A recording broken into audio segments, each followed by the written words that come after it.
Saudi আরবের এক অন্ধ হাফেজ, তাকে ডেকে প্রশ্ন করা হলো, আল্লাহ তোমাকে চোখ দে নাই, তুমি না দেখে আল্লাহর এই কোরআন মুখস্থ করেছ, তুমি বলো আল্লাহ যদি তোমাকে চোখ দে তুমি সর্বপ্রথম কি দেখবে? অন্ধ হাফেজ বলল, আল্লাহ আমাকে চোখ দে নাই, আল্লাহ আমি চোখে দেখতে পারি না, আমাকে চোখে দেখার মতো সেই শক্তি আল্লাহ দে নাই।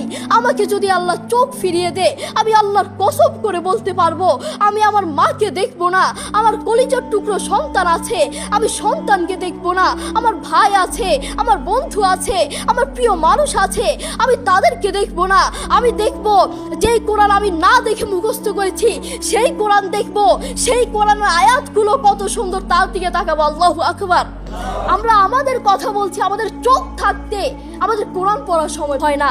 আপনি বলছেন আমি ব্যবসা করি সময় পাই না, কোরআন কোত্থেকে পড়বো? ব্যবসা করি, কোরআন পড়ার সময় পাই না। আমি দোকান করি, দোকানে অনেক কাজ থাকে, বিশ্বাস করুন আমি অনেক ব্যস্ত মানুষ, এজন্য কোরআন পড়ার টাইম পাই না, কোরআন পড়ার সময় পাই না। প্রিয় ভাই, আমি আপনাকে বলতে চাই, আপনাকে সময় কে দিয়েছে? আপনাকে সময় কে দিয়েছে? যেই আল্লাহ আপনাকে সময় দিয়েছে সেই আল্লাহর জন্য আপনি কোরআন পড়তে পারেন না। আপনার চেনা ফলমান আসমানের নিচে জমিনের উপর আরেকটাও হতে পারে না। কথা বলেন ঠিক কিনা? দেখবেন মাথায় যত টেনশন থাকুক না কেন সব চলে যাবে। আমাদের বাসায় একটা সাউন্ড বক্স আছে, আমাদের পরিবারের সবার যখন মন ভালো না থাকে, আমার দাদা দাদু, আমার বাবা মা, ভাই বোন কারো যদি মন ভালো না থাকে, তখন আমার বাবা সেই সাউন্ড বক্সে কোরআন তেলাওয়াত লাগিয়ে দেয়। আমার বাবা বলে যখন কোরআন তেলাওয়াত শুনি মাথায় যতই টেনশন থাকুক না কেন সব চলে যায়, মন ফ্রেশ হয়ে যায়, মাথায় কোনো টেনশন থাকে না। আপনারাও চেষ্টা করবেন। আল্লাহ তাআলা বলেছেন আর রহমান আল্লামাল কুরআন খালাকাল ইনসান, দয়াময় আল্লাহ তিনি কোরআন শিক্ষা দিয়েছেন, তিনি মানুষকে সৃষ্টি করেছেন।